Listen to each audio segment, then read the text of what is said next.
Good afternoon, everyone. At this time, we please request that you put your cell phones on silent. Good afternoon, graduates, family, and friends. We welcome you to our December 2024 College of Nursing Convocation Pinning and Award Ceremony.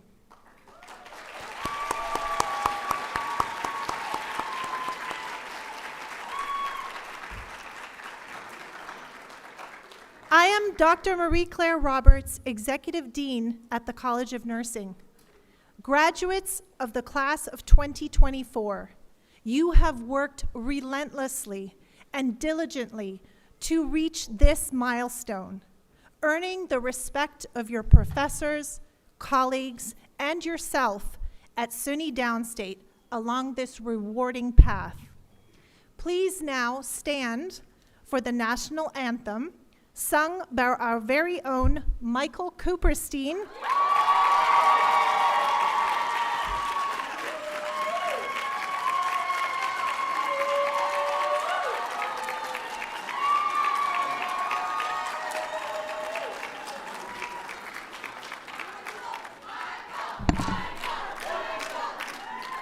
Hi, thank you very much.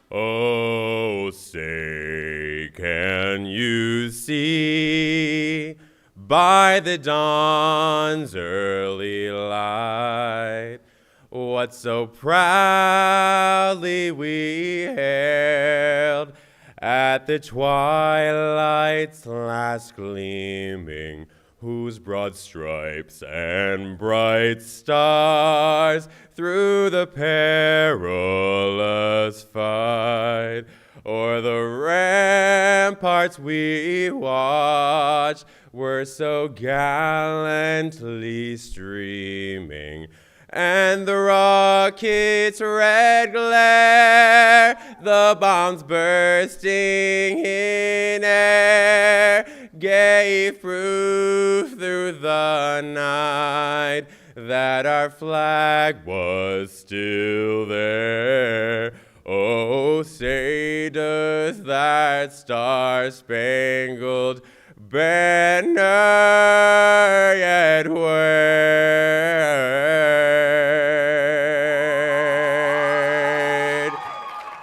o'er the land of the free and the home of the brave. Thank you.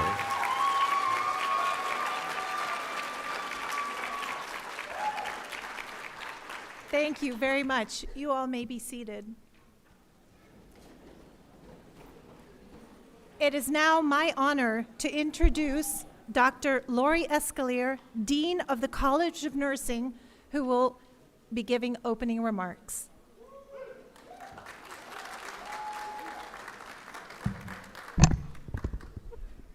Good afternoon, esteemed faculty, staff, honored guests, Mr. and Mrs.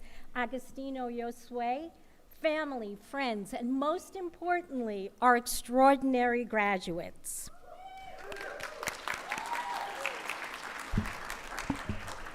Today, we are celebrating a remarkable milestone in your journeys. As I look across the room, I see the future of healthcare, leaders, innovators, and advocates who will not only provide care, but transform lives. You stand here today, not just as graduates of a rigorous program, but as those who have answered a profound calling. Nothing is more than being a nurse. Nursing is more than a profession. It is a commitment to humanity's most sacred moments: birth, healing, and yes, even death. It is in these moments that your leadership will shine the brightest. Leadership in healthcare begins with compassion. Your education has equipped you with knowledge, but it is your empathy and dedication that will make the difference. Remember, leadership is not defined solely by titles or roles, but by the courage to advocate for what is right, even when it is exceedingly difficult.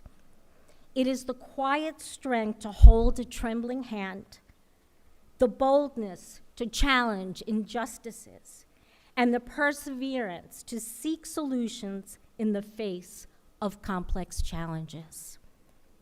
There will be days of exhaustion and moments of doubt. But in these moments, remember the purpose that brought you here. Remember that you are not alone.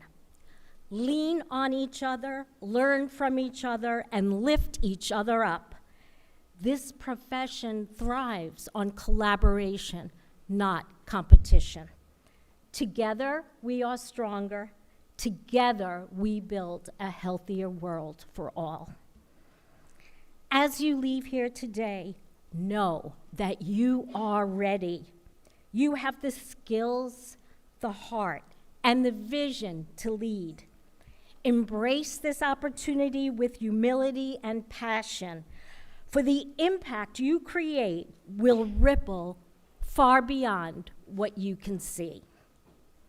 Be the leaders who inspire others to follow, not because of rank or authority, but because of your unwavering dedication to healing and hope. Congratulations, graduates. The future of healthcare is in your capable hands. Go forth, lead with compassion, and make us proud. So now I would like to thank the faculty. We can give them a round of applause, please. And the staff who worked so hard on putting together today's program, and especially Yvette. Yvette, are you here? Yeah. There she is. Thank you, Yvette Rogers. And also, I'd like to mention that we are deeply grateful to Mr. and Mrs. Yosway for their incredible generosity in providing scholarships to our nursing students. Their support empowers the next generation of nurses to pursue their passion for care and leadership in healthcare, removing financial barriers along the way. On behalf of our entire organization, we thank you for investing in the future of the nursing profession and for believing in the power of education to change lives. I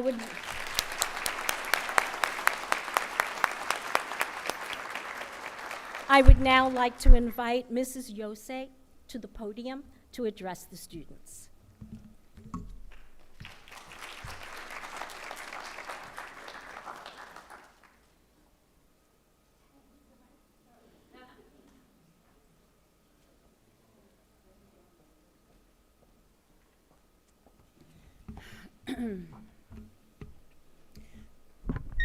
Good afternoon.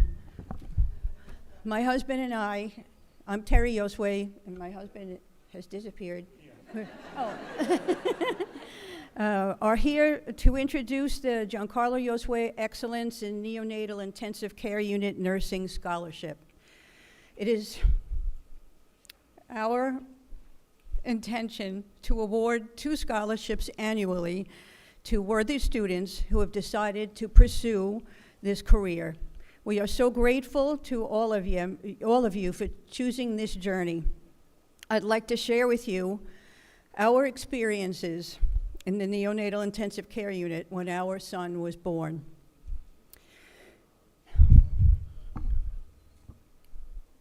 It wasn't supposed to be this way. Father Fred was administering last rites to me and got into a bit of a confrontation with the anesthesiologist who said I could not take communion as the anesthesia had already begun. He said I could possibly choke. So Father Fred offered more prayers over me, took my hand and squeezed it and left the OR. I was being prepared for a cesarean section. When I awoke, the first thing I saw was the clock on the opposite wall, and it read 2:55 a.m. The only sound I heard in the room was the shuffling of feet. There was no talking. The anesthesiologist was behind my head, and I had to ask, did I have my baby? The reply was a simple yes. I processed that response. Then I asked another question. Is it alive? Another simple yes. Finally, I asked, was it a boy or a girl? He said flatly, a boy. I didn't know what to think, as there was no cry, no one talking to me, just movement in the operating room. I must have fallen asleep shortly thereafter because several of the medical staff began to shake me to awaken me. They explained that the hospital in which we were was not equipped to take care of my son. He needed to be transported to another hospital where he could get the best care. I asked what was wrong with him, and my head began to spin with all sorts of frightening thoughts, and I started to cry. The staff was comforting me, assuring me that this move was the best scenario for my son. Sometime later, they rolled the transport incubator next to the operating table and asked me to look at him before they took him away. There was a glare from the light above, and I couldn't see him. In actuality, I didn't want to see him because within a short period of time and the lack of explanation, I realized that there was a good possibility that he would not survive, and I didn't want to remember him. Off he went. I was taken to the ICU where I saw my husband so tired and so worried. I was attached to many pieces of equipment. I had a catheter, machines were beeping, nurses were coming in and out, attending to me. And they explained to me, when I was almost fully aware of my surroundings, that I was preeclamptic. What was that? The doctor who attended me for my 4th-month appointment earlier in that day was a replacement for my obstetrician who was on vacation. He told me that my blood pressure had arisen dangerously and the baby had to be taken. That day was August 26, 1982. My due date was November 4th. I spent at least a week in the ICU. I was given phenobarbital blood pressure medications 3 times a day as my blood pressure remained high, antibiotics, and a host of other medications. I pumped my breast milk, and the tiny bottles were transported to the hospital for my son. But shortly thereafter, I was told to stop, as the medication I was taking was passing to him. We lived on Long Island at the time. My husband worked in Manhattan, and after a few days, when I seemed stable, he needed to return to work. Each night, he would come to see me and then drive to the hospital where our son was to see him. He told me that our son was being taken care of around the clock by 3 primary nurses, Kathy, Janet, and Dean Escalera. They would explain all that was being done to care for my 900-gram, 14-inch long baby that we named Giancarlo.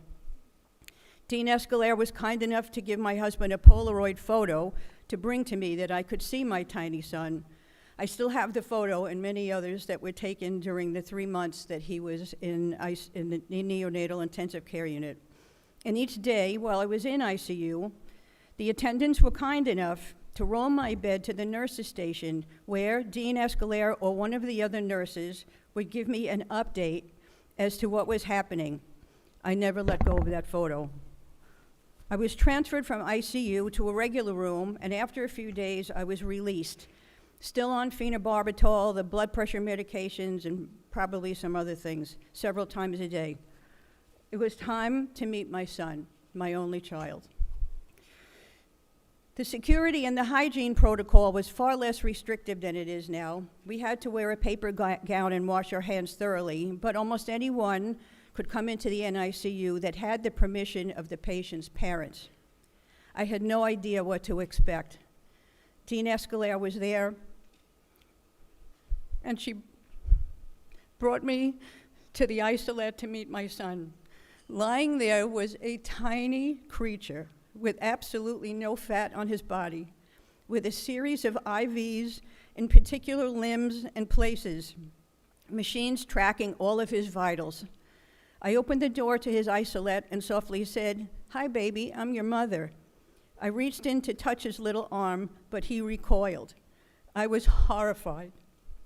Dean Escalera told me that he had very thin skin, so my touch may have irritated him.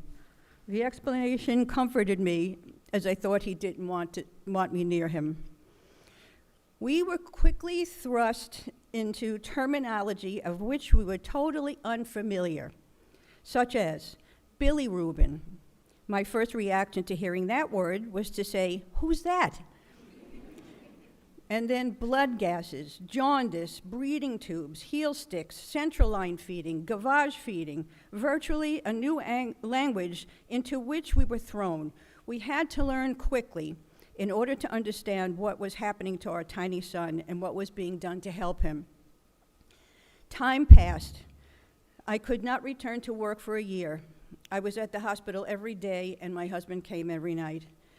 The nurses station would call us early every morning at home and give us an update about Giancarlo's night and weight loss or gain.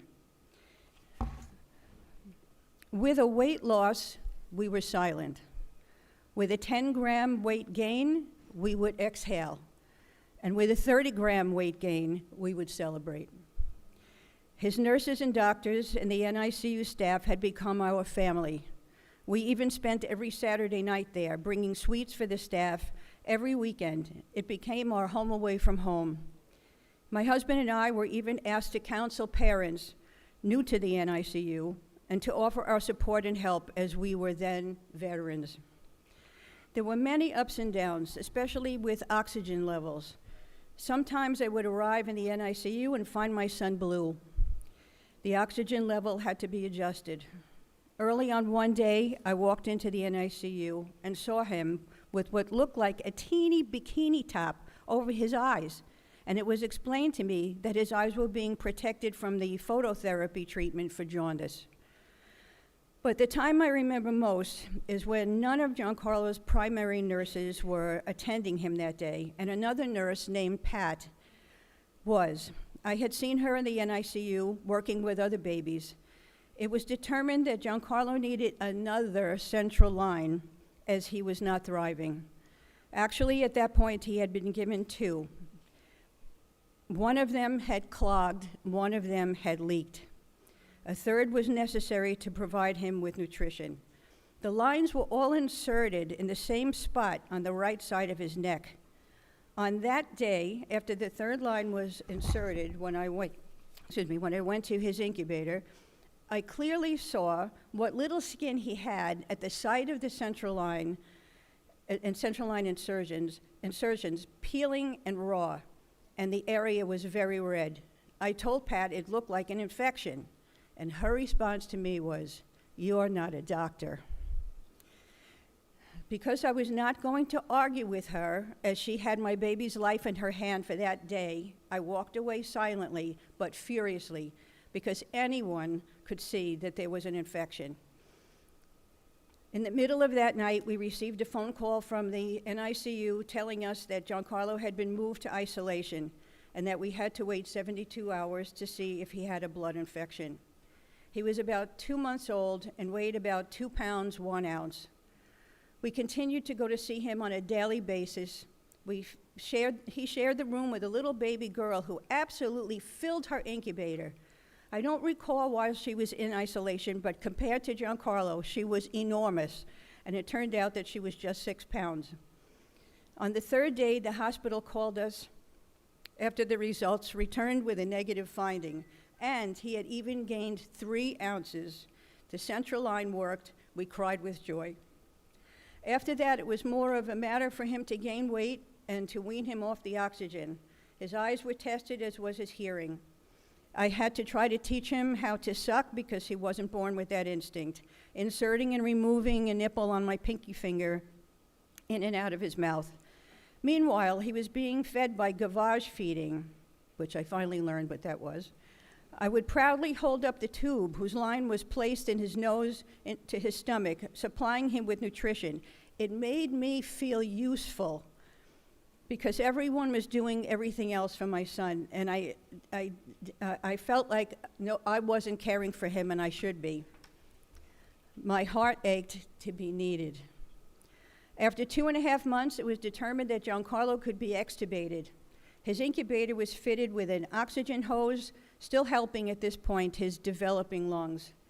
When we would remove him from the incubator to hold him, we held that hose as close to his nose and mouth as possible. I remember clearly the first time he fell asleep in my arms as I held the hose to his face. It was heavenly, even though that hose became another appendage. He finally learned to suck, and we could give him specialized formula in a bottle that was the size of my thumb. What a thrill for us to watch him eat, and for us to be feeding him. We had to wait until he was 5 pounds to take him home and to be perfectly sure that he could breathe on his own. He was a little lazy. It took him until mid-November to breathe on his own and reach 5 pounds. He was born on August 26th, and we were able to take him home on November 20th. We were warned by doctors that so many things could go wrong. They anticipated pneumonia, bronchitis, developmental delays, allergies, you name it. We were like hawks watching over him the first few months, but he thrived. At 8 months, he developed bronchitis, but with the help of antibiotics, he was fine in a week. He crawled everywhere when he was supposed to and walked at 15 months. At his first birthday, he was 21 pounds. We had periodic pediatric eye exams due to so much time with oxygen. He was fine. At 6 years of age, we had his tonsils and adenoids removed as he had suffered from many ear infections. The scar in his neck from the central line grew with him, even though we were told it would diminish as he grew. So when he was a young teenager, he asked that it be removed because wearing a dress shirt or a turtleneck really hurt his neck. Our friend, at that time a plastic surgeon, removed it as best as he could. The irritation disappeared, but the scar remained. Giancarlo was an excellent student. He started playing the violin in 3rd grade and subsequently taught himself to play most of the stringed instruments. He was accepted into the National Honor Society in high school, winning several academic awards at graduation. He attended Fordham University in the Bronx, where he majored in international political economy and won the prestigious Rodriguez Award. He spoke 4 languages fluently, and together with us, he traveled broadly. He did a banking internship in Argentina and eventually began working and living in New York City after graduating from Fordham. But since high school, Giancarlo had a fascination with Brazil. He taught himself to speak Portuguese and did some work within his company at the time concerning Brazil. He met here in New York City and eventually married a Brazilian girl. They moved to Sao Paulo. Understandably, we were traumatized as our only child was moving away so far, and he continues to be the light of our lives. But he was happy, and that's all that mattered. My husband and I made frequent trips to Brazil, and Giancarlo and his wife visit us in New York and then in Naples. However, after almost 9 years of marriage and without children, they divorced, but remained very good friends. Giancarlo continued living in Brazil as he had a life and friends and a good job there, working for a subsidiary of the General Electric. He was scheduled to come home to stay with us in Naples for 3 months in September of 2022. Hurricane Ian was forecasted to devastate the Gulf Coast, so he decided to postpone his trip by a week. We videoed with him via Skype almost every night. The night before the hurricane, we were telling him what we were going to expect, and that we were worried about the storm and the wind and possible flooding. He tried to comfort us, told us that he would check in with us during the day and watch CNN International for American news. The next day, there was no word from him, and that was so unlike him.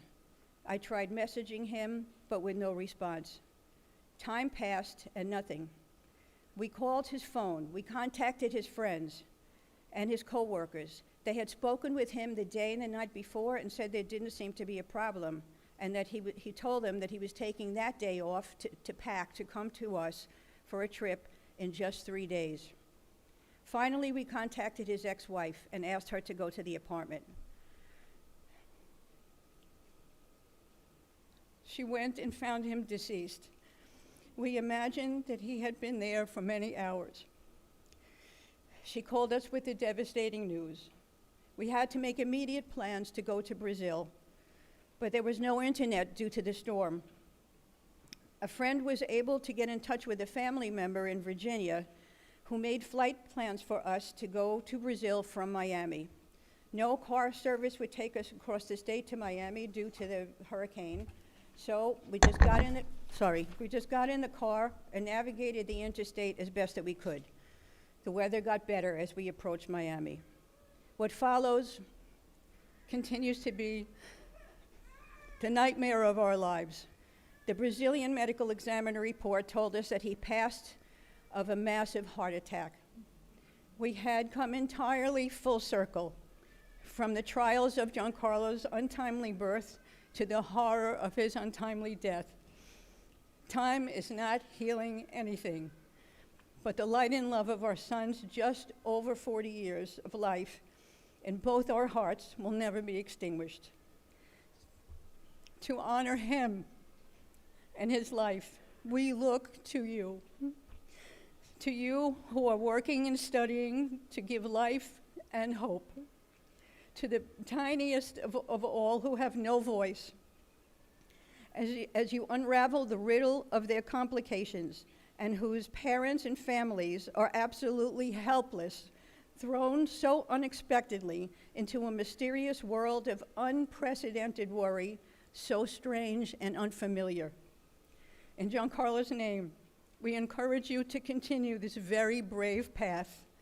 We are ceaselessly and undyingly grateful to Aunt Lori, as she had become to be known, to Kathy and Janet and Mary Jane for allowing us to have and to love our baby for 40 years. Please continue this journey, remembering our beautiful son, Giancarlo, and for families like ours who need you, who depend on you, not only to help heal their newborn loved one, but to understand their needs as parents and those circumstances and conditions surrounding the immediate family members as they navigate through this tangle of unexpected difficulty and trauma. Thank you very much.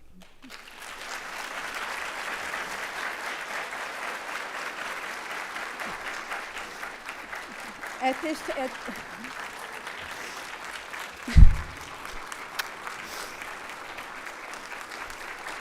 you so much.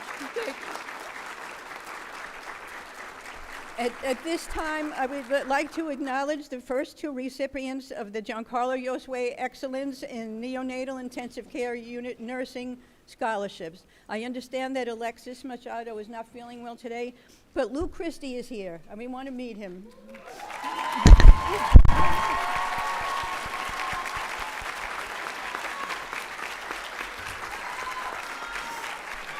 Thank you. You're a big favorite. Thank you so much. Thank you so much. Yeah. Thank you. Oh, okay.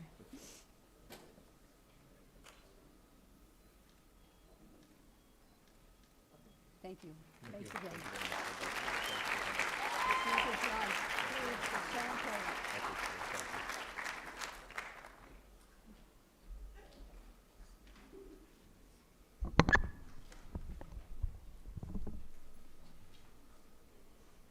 Thank you.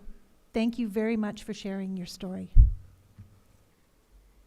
I now invite our speaker from the Accelerated Baccalaureate Program, Nursing Student Council President, Jake Britton.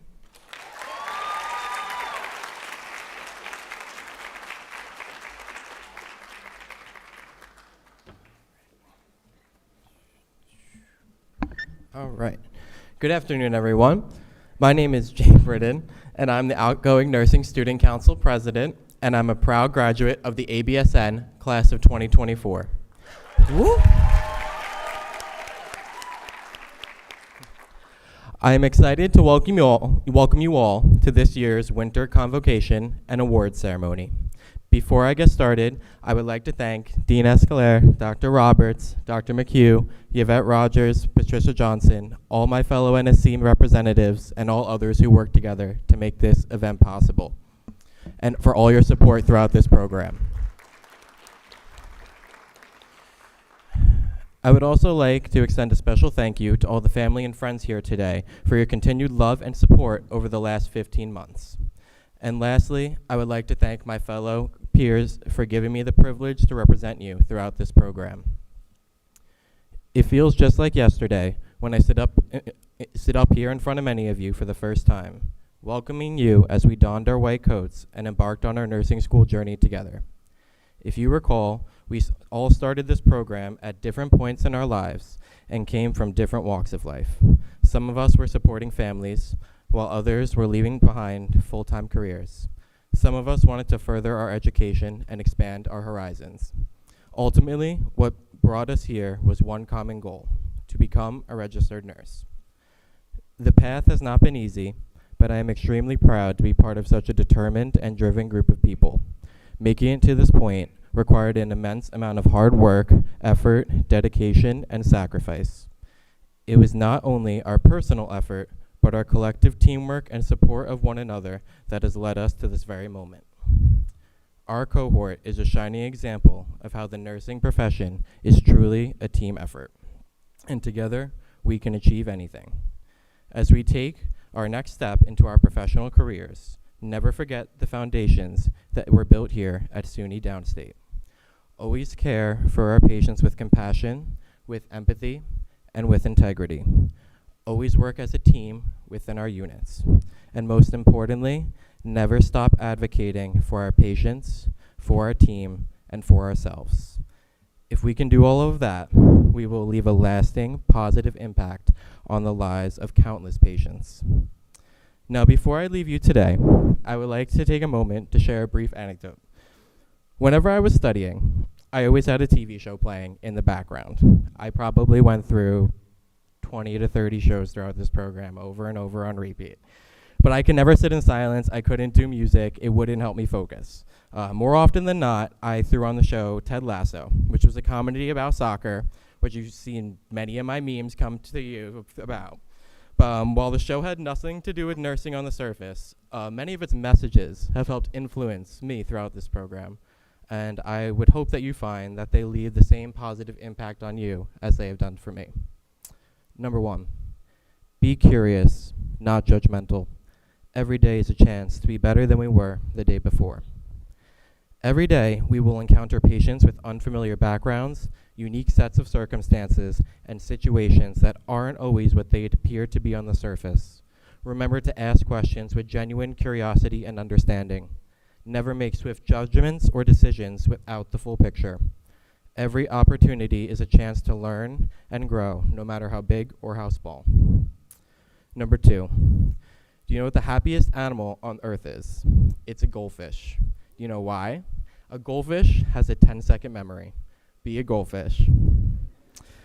As new nurses, we're going to make a lot of mistakes. It's going to happen. Give yourself a few seconds. Acknowledge the negativity you may be feeling in that moment. Learn from it, and then let it go. Don't dwell on the past. Focus on the present and always move forward with renewed energy and optimism. Your mistakes do not define you, but how you react and how you rebound certainly will. And lastly, number 3, just listen to your gut, and on the way down to your gut, check in with your heart. Between those two things, they'll let you know what's what. We all know that everyone in this room is book smart, but nursing is so much more than just knowing it. Our craft isn't built solely on knowledge, but on having faith in ourselves and those around us. Do not forget to trust our instincts and the morals that guide our hearts. With those in mind, we will never fail. Thank you all for this incredible and unforgettable journey together. Be proud of this extraordinary accomplishment. Cherish this moment, our moment, and never forget it. Congratulations, ABSN Class of 2024. We did it. Thank you.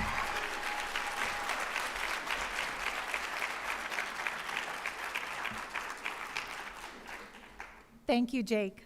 I now invite our student speaker from the Doctorate of Nursing program, Jenny Cherian.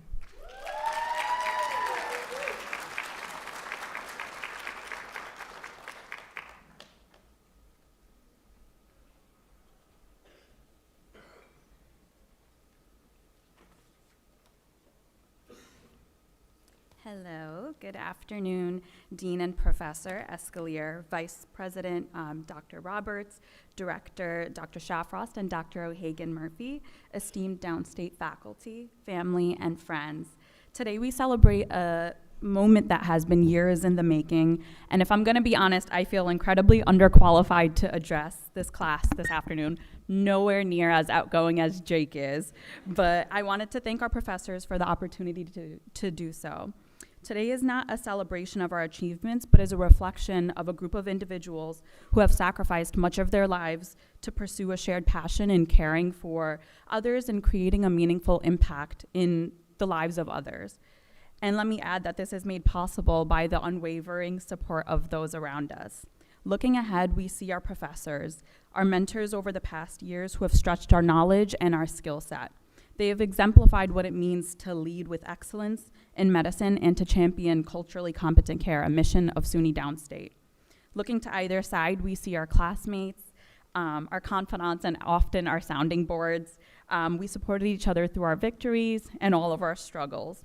This journey has not been easy for a lot of us as we balanced our demanding careers, family responsibilities, many milestones like having babies, weddings. Some of us were lucky to see them on our lectures. And for some of us, we were met with varying degrees of grief, yet we all, in this moment, through our varying circumstances, have found ourselves here. Looking behind us, we see our foundation, our family, our friends, and our loved ones. To all of you who have encouraged us, believed in us, and stood by us, thank you. This would have not been possible without you guys. And a special thank you to my parents who have sacrificed much of their lives just to watch their children succeed. And to my brother, who is a clinician himself, has modeled what it looks like to be a provider who goes above and beyond for his patients. You've been instrumental in my journey. I vividly remember the day that I decided to attend SUNY Downstate. I was taking the Metro North and talking to my best friend, and I was telling her that I don't know if I have what it takes to do this.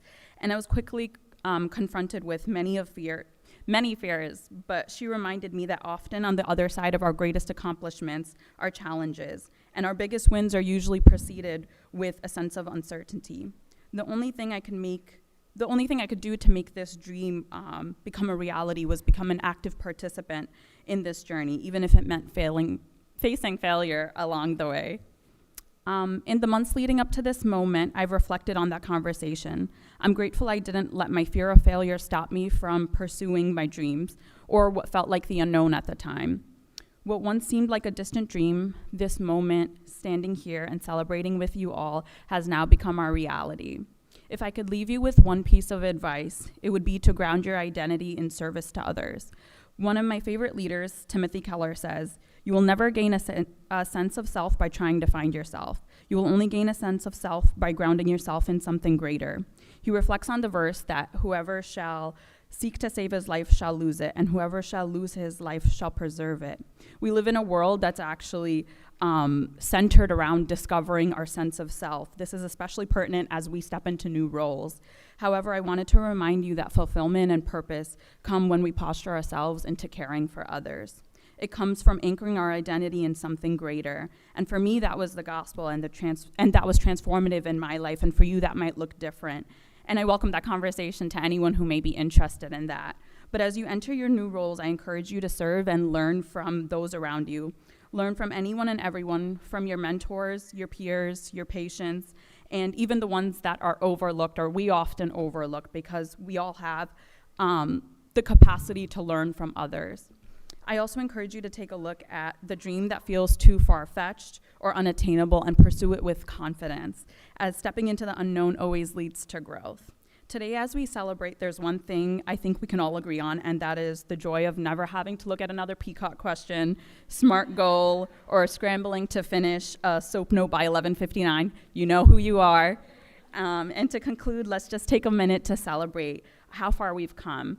To the graduates, as we step into a field that will challenge us, inspire us, and mold us, let us always remember the profound privilege it is to serve as nurses, nurse practitioners, and leaders in healthcare. May we embrace the power of empathy, the pursuit of life learning, and above all, the call to serve. Congratulations to the class of 2024.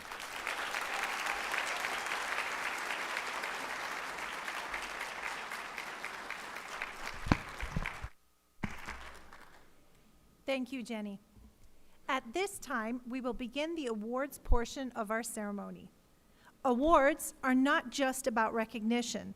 They symbolize excellence, commitment, an unwavering spirit that defines nursing as a profession. It is a great honor to present the recipients of the following awards. Please come to the stage when your name is called. The Zahara Zaid Scholarship Award is awarded to students from an underrepresented or minority group who have excelled in community work. We would like to present this award to Salma Khan and Olyenki Olorunju.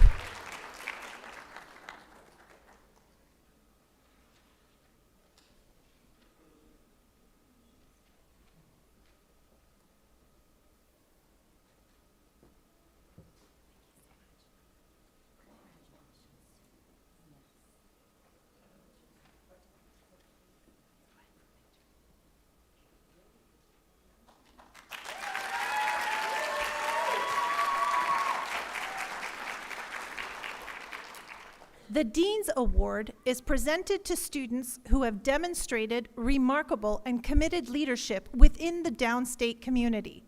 We would like to present the awards to the following students: Jake Britton, Laura Seidman, Daya Verma, Jillian Craig, Cindy Jing, Karina Munez, Matthew Sanders, Krista Matthew, Lee Cohen, Casey Venturelli, Monica Yu, Samuel Rudy, and Shanae Robinson.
The overall Academic Excellence Award is presented to students who have achieved academic excellence. We would like to present this award to Tatiana Makarenko, Samuel Rudy, Carissa Cogli-Migilio, and Sean Jeffrey.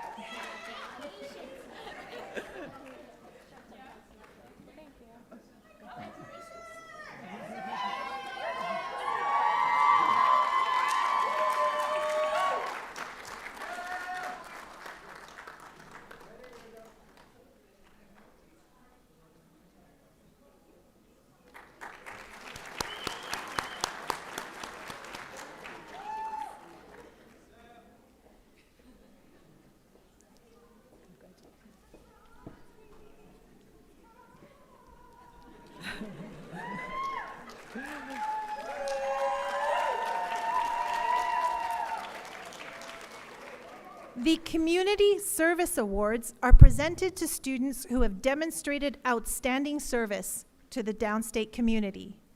Lee Cohen. Jillian Craig. Jillian Craig. Michael Adovia. Devpriya Kaur. Salma Khan. Salma Khan. Nicole Larubio. Tatiana Makarenko. Krista Matthew. Stella Matthew. Anna Ree. Roxanne Richards Francis. Julia Rosenfeld. Samuel Rudy. Ima Ruiz. Laura Ryan. Matthew Sanders. Miriam Valmuez. Casey Venturelli. Monica Yu. Melissa Bolton. Ashley Hall. Devpriya Kaur. Grace Lee. Brianna Melling. Mariana Neransnitz. Sienna Nikolic.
The Elizabeth Gloss Research Award is awarded to students for excellence in research.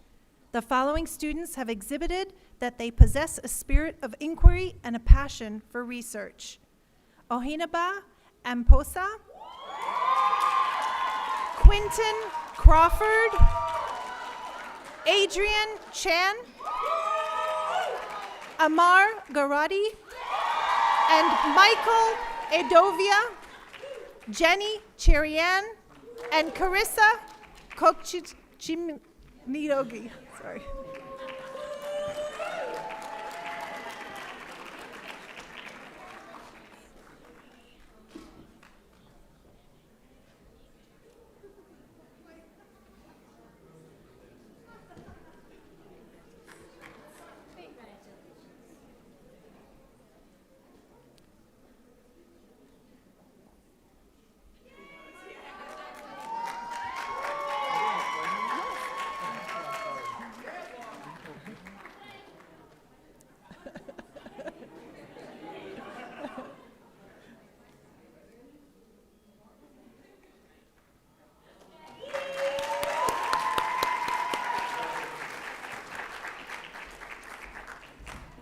I would now like to present the Giving Tree Awards.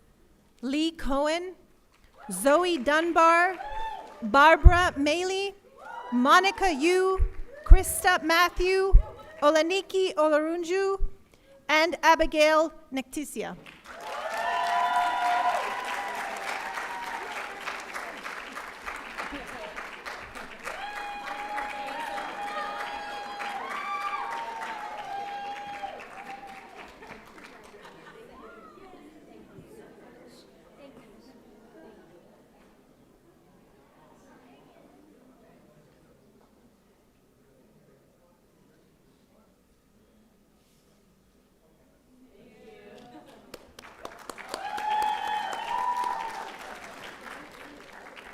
At this time, I would like to welcome Dr. Sarah Marshall to the podium to present the Nackle Award.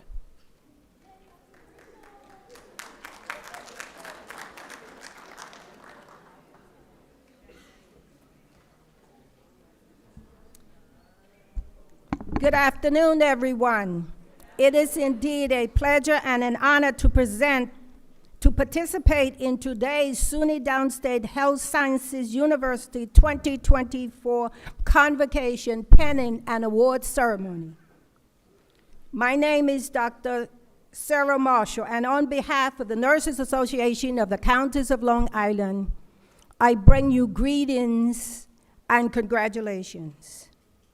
The Nurses Association of the Counties of Long Island is a professional organization that was founded in 1919 for registered nurses and student nurses who live and or work in Brooklyn, Queens, and Nassau counties. The association keeps one current about nursing issues, legislation affecting nursing, and health care. It provides ongoing, continuing educational programs, opportunities to network and be mentored by nurses from diverse cultural backgrounds with various expertise. Today, more than ever, you should become involved in issues facing the nursing profession. As nurses, included in our responsibility is advocates for patients, provide safe, patient-centered care with ethical practice. This is best achieved with membership in the Professional Nurses Association, which may offer awareness, guidance, leadership, and resources. The Nursing Student Leadership Award is being presented to 2 students in your class who was chosen because of exemplary leadership. This award consists of a certificate, a pen, and 1-year complimentary award in the Nurses Association of the Counties of Long Island. The Nackle Nursing Student Leadership Awards are Matthew Sanders and Sean Jaffrey. Would you please join me? Thank you.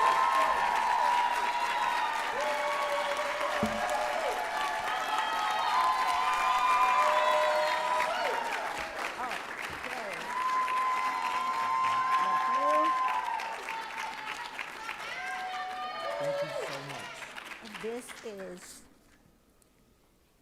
your pen. Where do you want it to go? Thank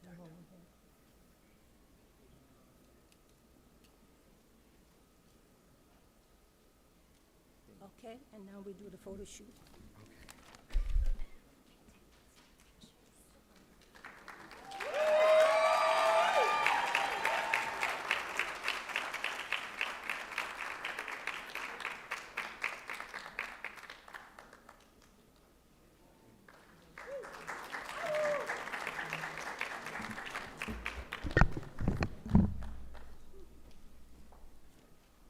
Thank you, Dr. Marshall, and congratulations.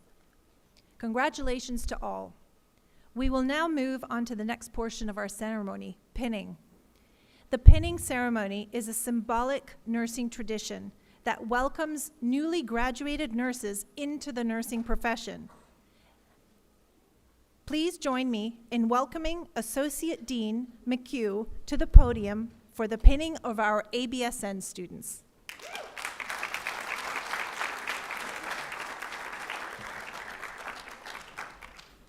Thank you, Dr. Roberts. Congratulations to our students, families, and friends. And before I start calling the names, I just want to acknowledge how important names are. Family takes special care in selecting names that are right for their children. So ahead of time, I'll ask for some grace if I get the names incorrectly. All right.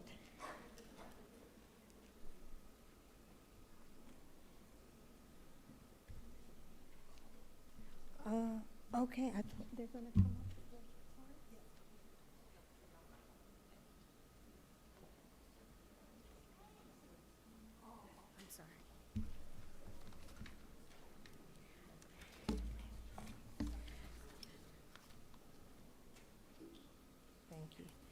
Thank you for your patience. I invite to the podium Dr. Dong, Dr. Arikian, and Professor Yusufova to come to the stage to pin the students. Dr. Dong, Dr. Arikian.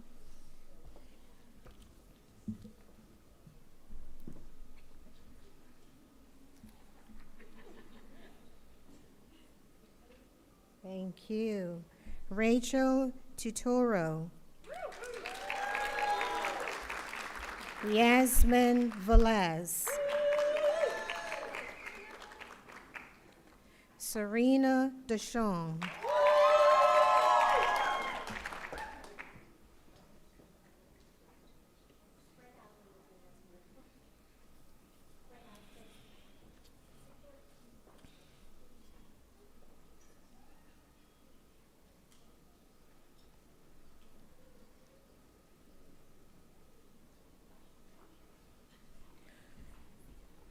Rochelle Freeman. Tajnia Ahmed. McCallan Stringer.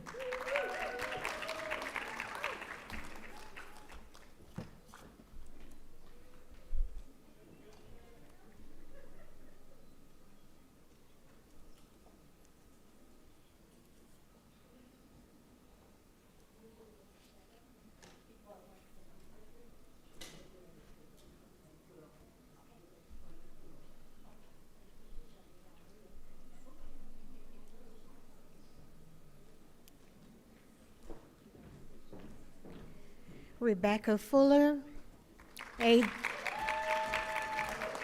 Adriana Almanzar, Cindy Jiang,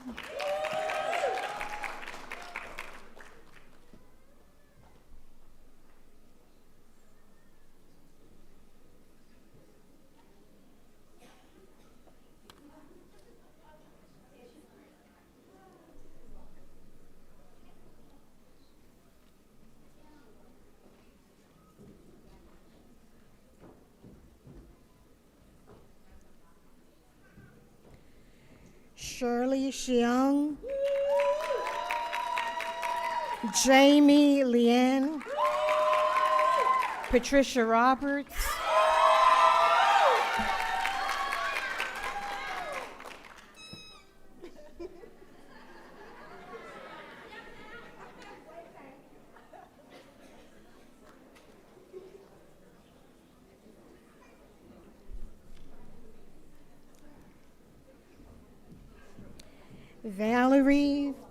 Valerie Forrester Williams,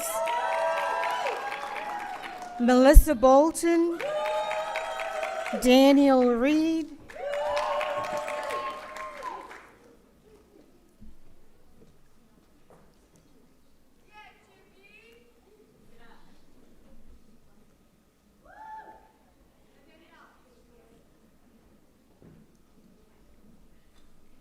Shivani Elizabeth Demiyu, Isabel Alviles, Ashley Hall,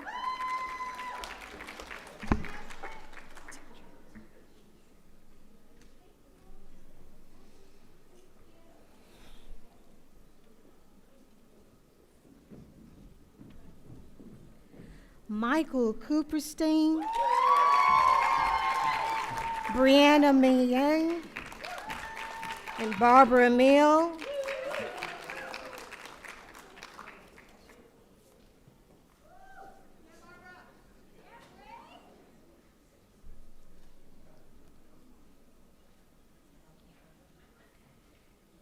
Sienna Nikolic, Shoda,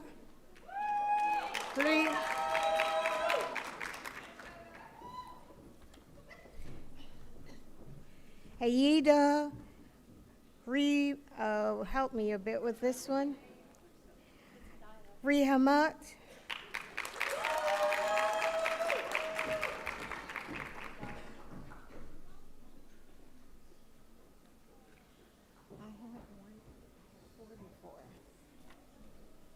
Okay, Sifa Begum, Miriam Valemas, Ima Ruiz,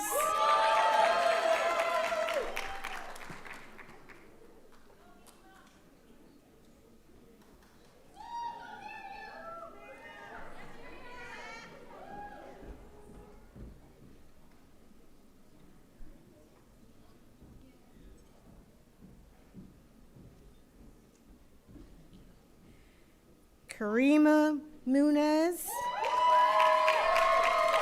Amar Garati, Quentin Crawford,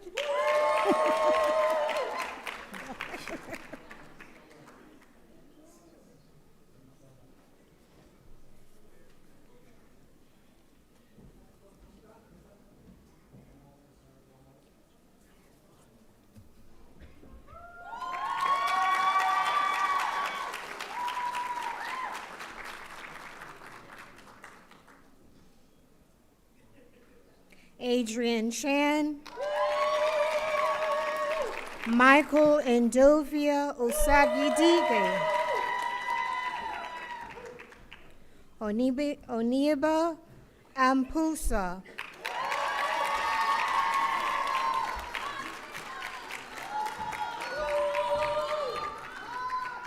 did I put Adrian? No, Adrian.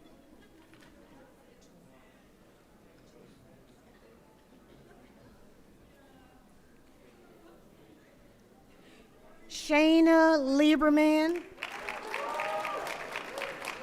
Gabriella Goldsmith, Ruth Silver,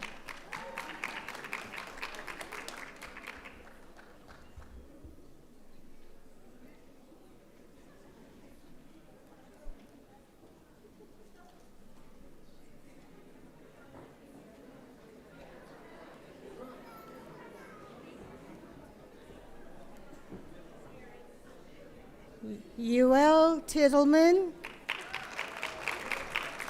Regina Halderson, Emily Stokes,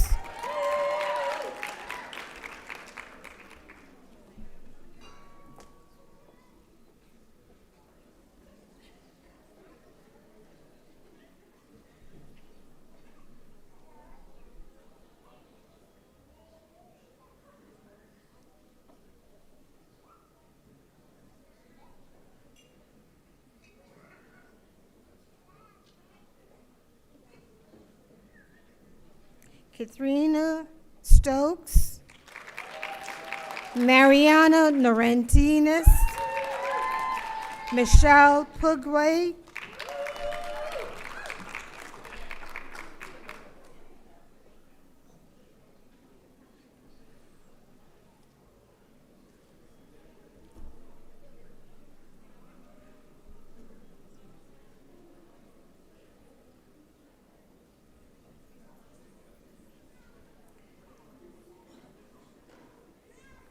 Dia Verma, Stephanie Amber Youssef, Alejandra Chen,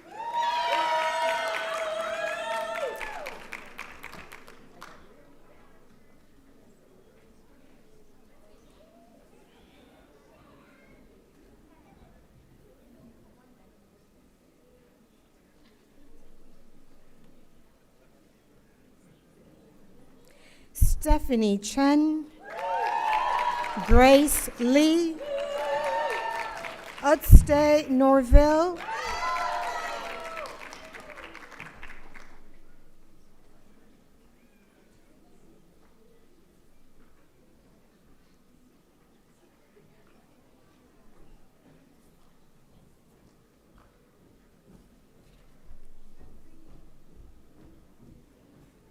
Monica Yu,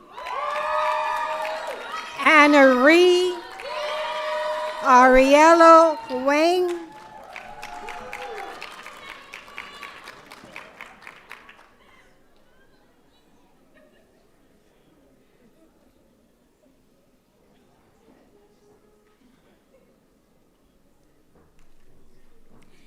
Daisy Batista, Shayna Feldman, Matthew Sanders.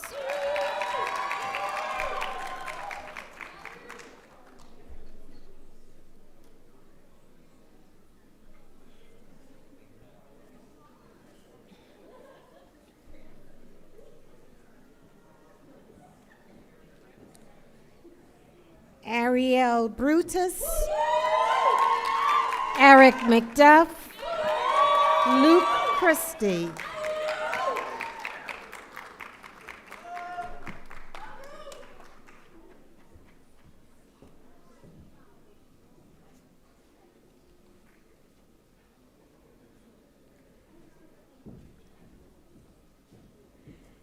Dylan Newstub, Shayna Vadney, Devpriya Kaur.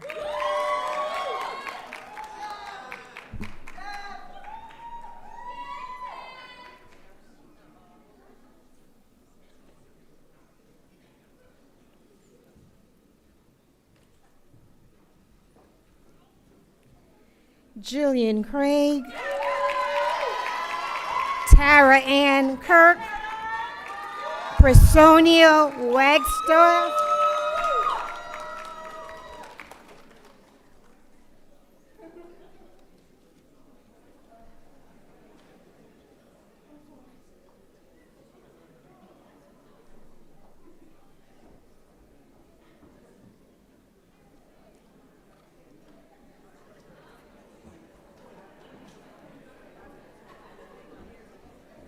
Shanae Robinson, Shamar Powell, Milana Yagudayewa.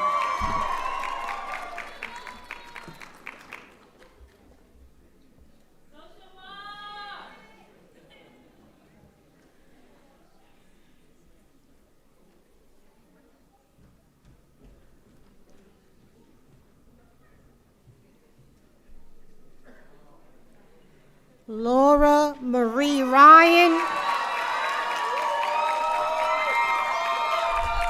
Siham Bendra, Tatiana Makarenko,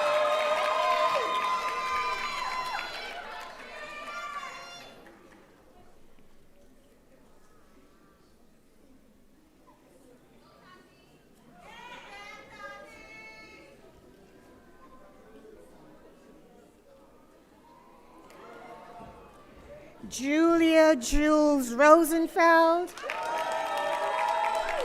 Samuel Sam Rudy,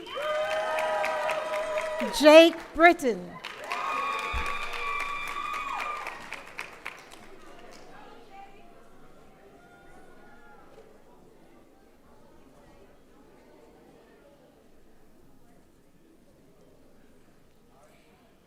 Catherine Adele, Laura Seidman, Krista Matthew.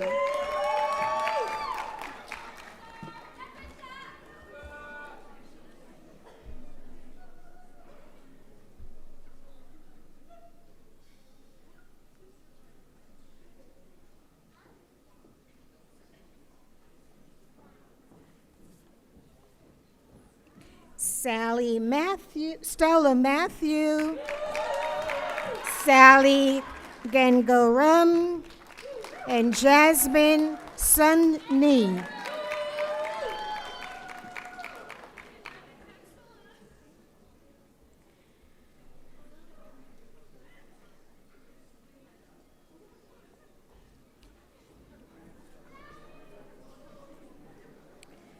Sable Wilson McRae, Anna Hernandez, Erica Ukalima,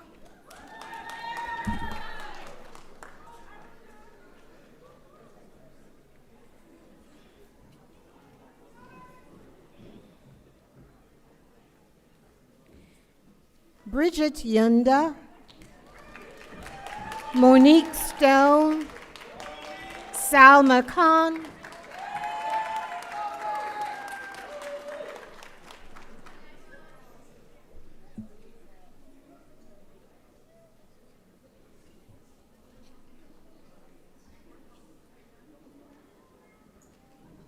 Nahida Begum, Robert Barbara, Ashley Blake,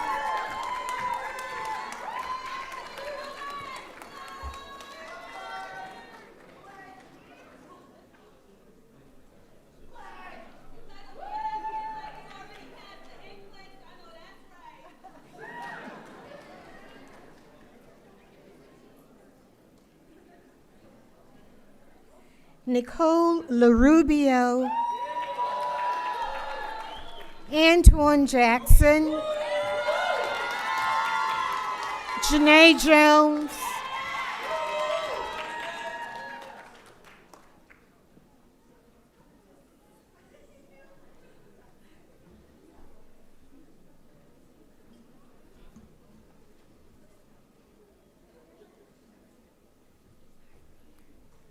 Lee Cohen, Casey Venturelli, Roxanne Richard Francis,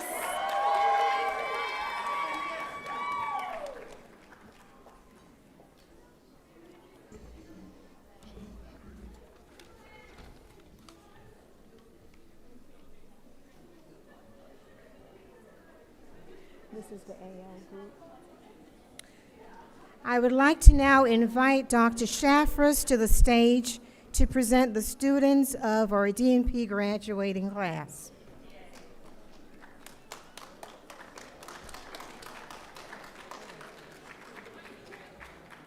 Thank you, Dr. McHugh. And now I would like to present the Doctor of Nursing Practice graduates of 2024.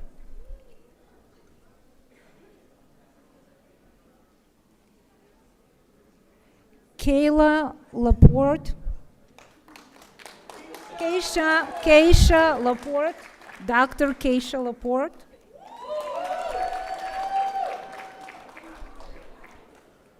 Dr. Slima Duvivier, Dr. Bridget Kemarov, Dr. Abigail Nketsha, Dr. Carissa Cachamilio,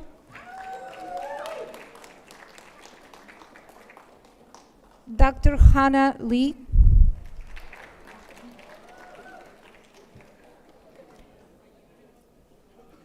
Dr. Cassandra Caesar,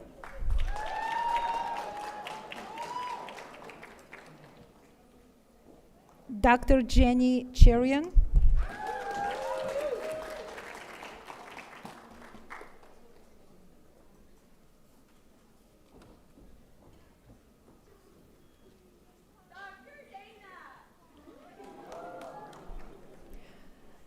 Dr. Dina Fantuzzi,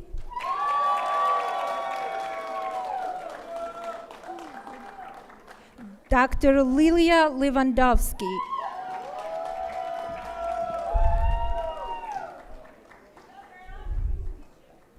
Dr. Nicolas Bailarzo,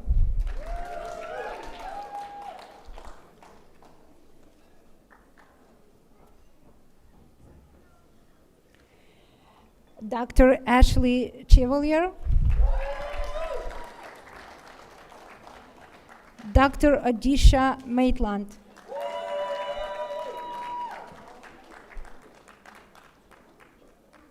Dr. Sean Jeffrey,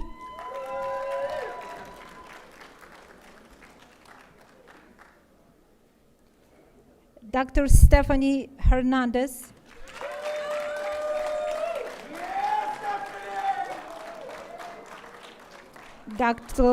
Dr.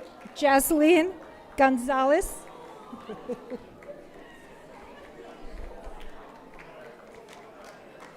Dr. Asa Joyce Alkadi.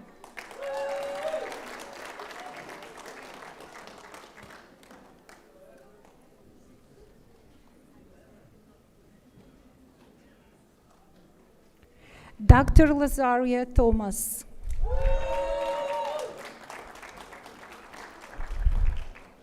Dr. Stacy Wissier. Dr. Brenda Diaz. And Dr. Lorraine Hutchinson Somerville.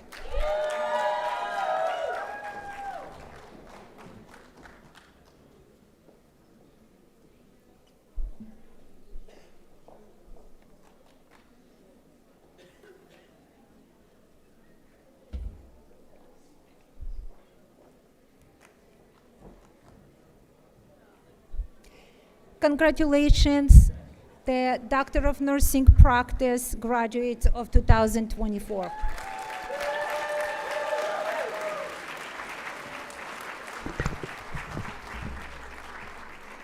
That wasn't loud enough. Congratulations.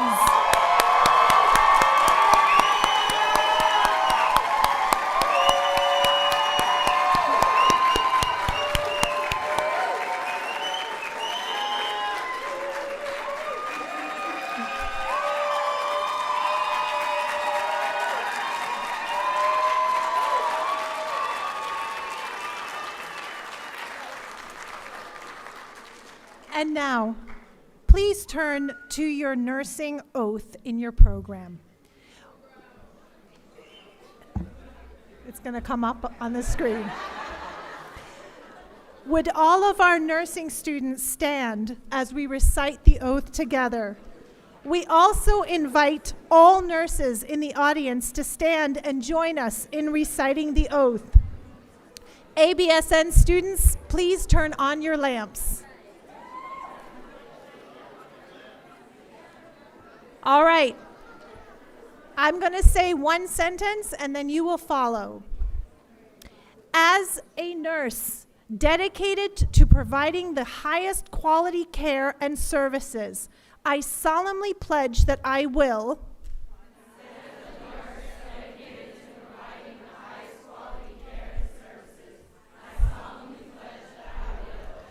consider the welfare of humanity and relief of suffering my primary concern.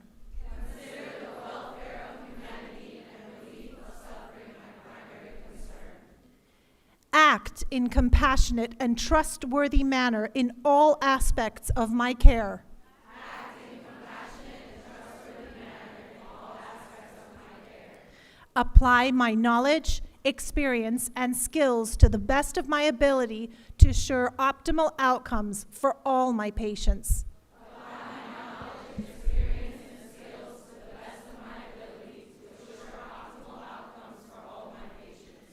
Exercise sound professional judgment while abiding my legal and ethical requirements.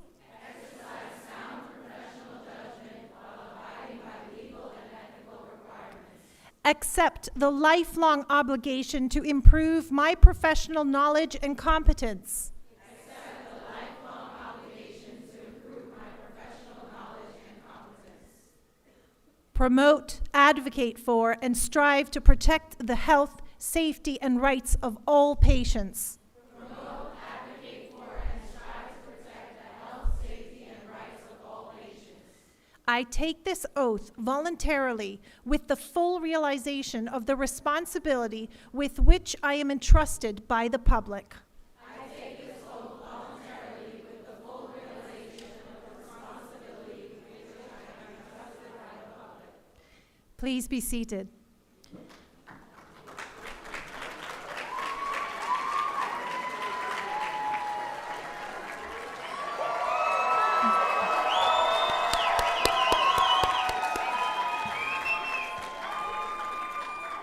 The graduating class would like to present a slideshow that show the wonderful moments captured among the students. Please turn your attention to the screen. Enjoy.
the windows and the sound of drums. People couldn't believe what I'd become. Revolutionaries wait for my head on a silver blade, just a puppet on a lonely string. Oh, who would ever wanna be king? I hear Jerusalem bells ringing, Roman cavalry choirs are singing. Mirror, mirror, my sword and shield, my missionaries in a foreign field. For some reason I can't explain, I know St. Peter will call my name. Never alone this word, but that was when I ruled the world.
Congratulations to all our graduates. Best of luck on your journey. This is just the beginning. Thank you and congratulations.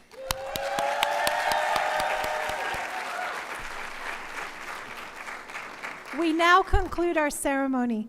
Please allow for the students to leave the auditorium before our guests leave. Thank you so much.